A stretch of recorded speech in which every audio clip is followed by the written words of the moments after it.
আসসালামু আলাইকুম। আমি মুন সিম্পল কুকিং চ্যানেল থেকে বলছি।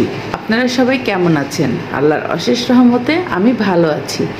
আজ আমি আপনাদেরকে তৈরি করে দেখাবো বিক্রমপুরের বিখ্যাত বৌয়া ভাত।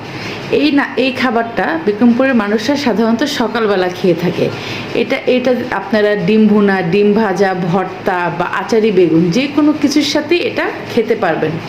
আর এটা খুবই মজাদার হয় আর ইয়ামি হয়। আর শীতকালে গরম গরম ধোয়া ওঠা বৌয়া ভাতের তো তুলনাই নেই।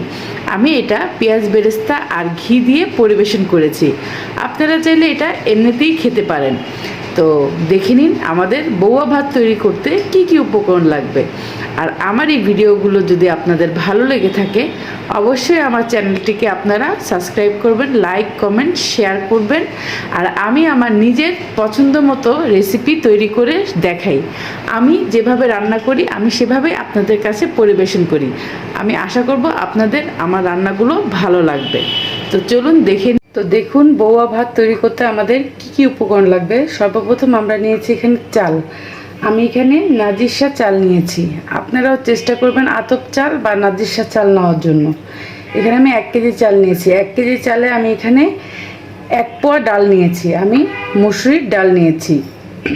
তার সাথে নিয়েছি আমি এখানে আলু কুচি। আমি এটা নতুন আলু কুচি নিয়েছি।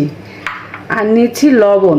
আর নিয়েছি এটার সাথে মিশাবো, এখানে আমি পেঁয়াজ কুচি নিয়েছি, 2টা বড় বড় পেঁয়াজ, রসুন কুচি নিয়েছি, আদা কুচি নিয়েছি, সাথে নিয়েছি শুকনো মরিচ ভেজে গুঁড়ো করে, আর নিয়েছি তেজপাতা আর কাঁচামরিচ কুচি, আর আমাদের লাগবে তেল। তো এই অল্প কিছু উপকরণ দিয়েই তৈরি হয়ে যাবে বিক্রমপুরের বিখ্যাত বৌয়া ভাত।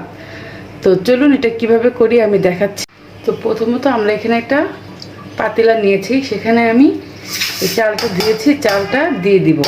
আমি এটা মলিদা করে বসাবো। তার সাথে দিয়ে দিব ডাল।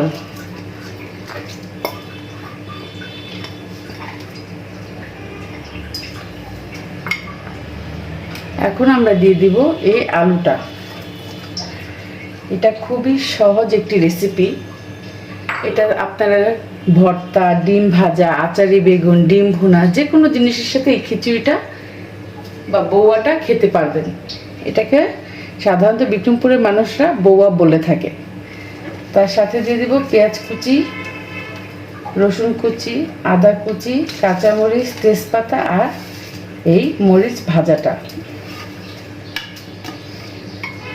স্বাদ অনুযায়ী লবণ দিয়ে দিব। এটা আমি হাতে ম্যারিনেট করব। আর দিয়ে দিব তেল।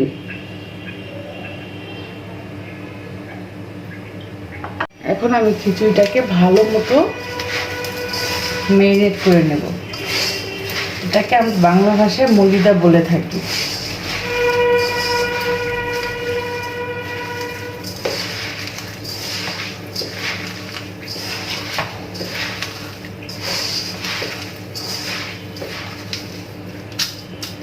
তো দেখুন আমাদের মলিদা করা হয়ে গিয়েছে। এখন মলিদা করার পর এটাতে আমরা পরিমাপ মতো পানি দিয়ে এটা চুলায় বসিয়ে দিলাম। এটা আস্তে আস্তে হতে থাকে। তো নিন, তৈরি হয়ে গেল আমাদের বৌয়া ভাত। দেখুন কতটা সুন্দর মজাদার দেখতে হয়েছে, আর খেতেও কিন্তু দারুণ হয়েছে।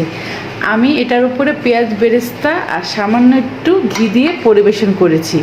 আপনারা চাইলে এটা দিতেও পারেন বা স্কিপও করতে পারেন, বাট দিলে এর স্বাদ আরও 2 গুণ বেড়ে যাবে। তো চলুন, আমার আজ এই পর্যন্তই রেসিপি। আশা করব আমার এই রেসিপিটি আপনাদের ভালো লাগবে। যদি আমার এই রেসিপিটি আপনাদের ভালো লেগে থাকে অবশ্যই আমার চ্যানেলটিকে আপনারা সাবস্ক্রাইব করবেন। আজ এই পর্যন্তই। আসসালামু আলাইকুম।